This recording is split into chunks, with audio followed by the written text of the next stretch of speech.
गति 100 शब्द प्रति मिनट। डिक्टेशन शुरू होगा 5 सेकेंड बाद।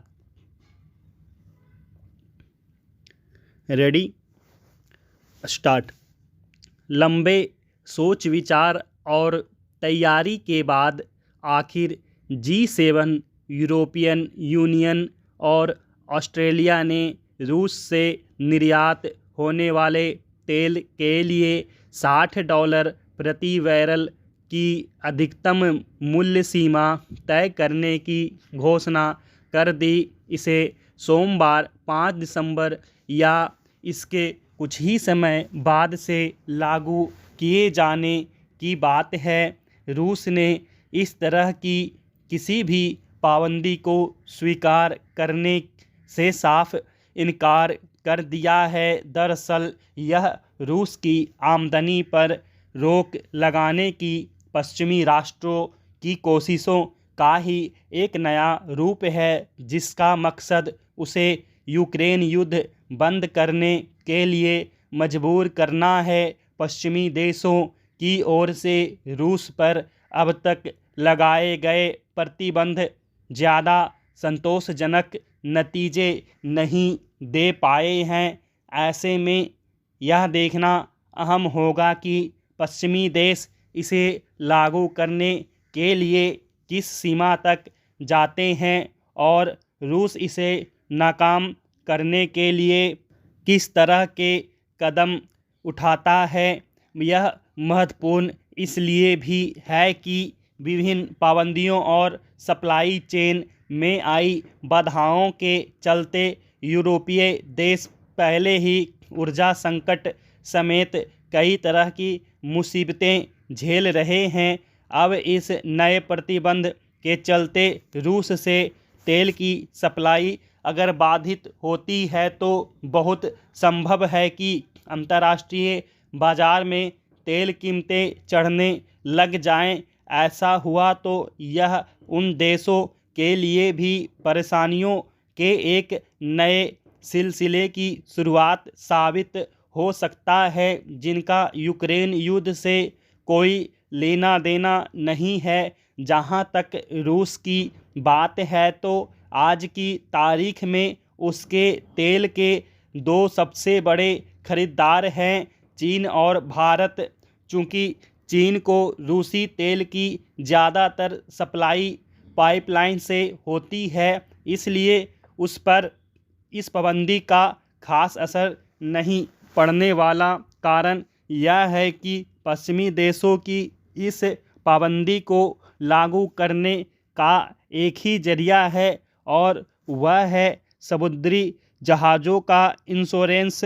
ये इंश्योरेंस कंपनियां अमेरिका और यूरोपीय देशों की ही हैं, इसलिए इस मूल्य सीमा को न मानने वाले जहाज़ों का इंश्योरेंस प्रभावित होगा। लिहाजा वे ऐसा तेल उठाएंगे ही नहीं। मगर पाइपलाइन सप्लाई के साथ ऐसी कोई बात नहीं है। इस लिहाज से चीन काफ़ी हद तक अप्रभावित रह सकता है। जहां तक भारत की बात है तो वहां ज़्यादातर तेल समुद्री रास्ते से ही आता है, लेकिन भारत द्वारा रूस से खरीदे जा रहे तेल की कीमत अघोषित है। माना जाता है कि वह $60 प्रति बैरल से कम कीमत पर ही खरीदा जा रहा है।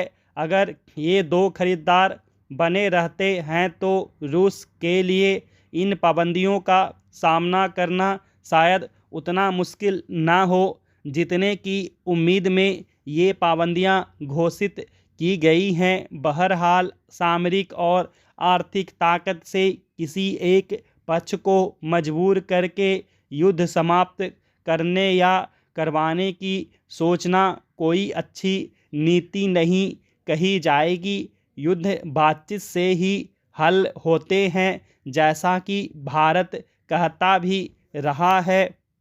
भारत की अदालतों में जजों की नियुक्ति को लेकर आजकल काफ़ी विवाद चल पड़ा है। सुप्रीम कोर्ट के कलीजियम ने जिन नामों को सरकार के पास भेजा है, उनकी नियुक्ति पर मोहर लगाने के बजाय वह उन्हें दबाए बैठी है। हाई कोर्ट और सुप्रीम कोर्ट के लिए 20 प्रस्तावित नामों में से कई लगभग 1.5 साल से अटके हुए हैं, लेकिन सरकार उन पर ना तो ना बोल रही है और न ही हाँ बोल रही है।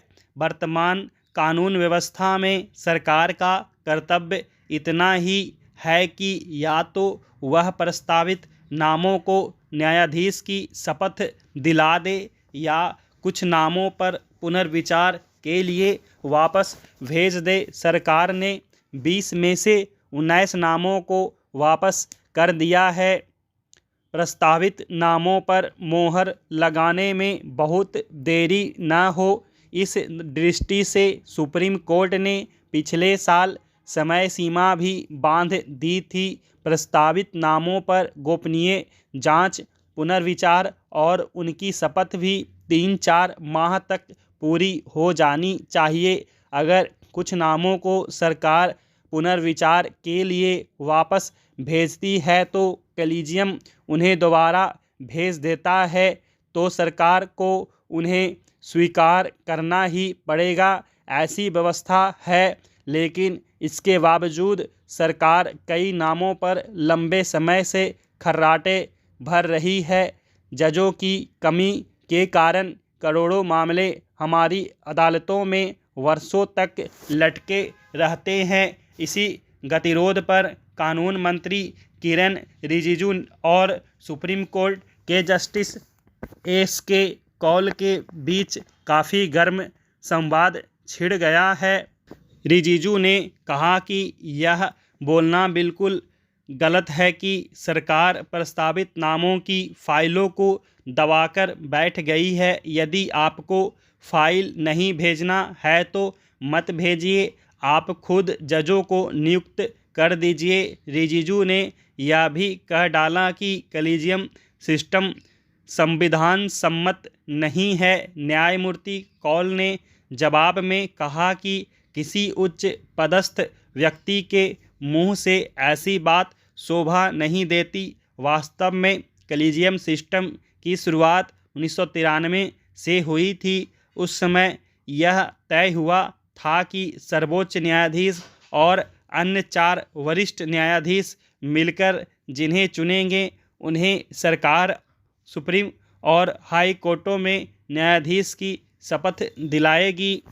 यह सिस्टम 2014 तक चलता रहा, लेकिन बीजेपी सरकार ने इस सिस्टम की कई कमियों को देखते हुए इसमें सुधार की कोशिश की। इस दृष्टि से उसने संविधान में 99वां संशोधन लाकर एक राष्ट्रीय न्यायिक नियुक्ति आयोग की स्थापना की ताकि जजों की नियुक्ति पारदर्शी ढंग से हो सके। कॉलेजियम सिस्टम में सारा फैसला सिर्फ 5 न्यायाधीश करते हैं, लेकिन इस आयोग में 6 सदस्य होने थे।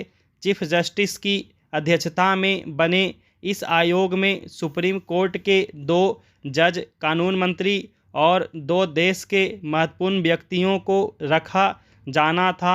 इन 2 बाहरी लोगों की नियुक्ति प्रधानमंत्री, लोकसभा अध्यक्ष और सीजेआई को मिलकर करनी थी, लेकिन 2015 में सुप्रीम कोर्ट ने इस संशोधन को असंवैधानिक घोषित कर दिया। सुप्रीम कोर्ट की मान्यता थी कि इस नई व्यवस्था के जरिए कुल मिलाकर सरकार अपने मनपसंद कानूनविदों को उस पर थोपती रहेगी। स्टॉप।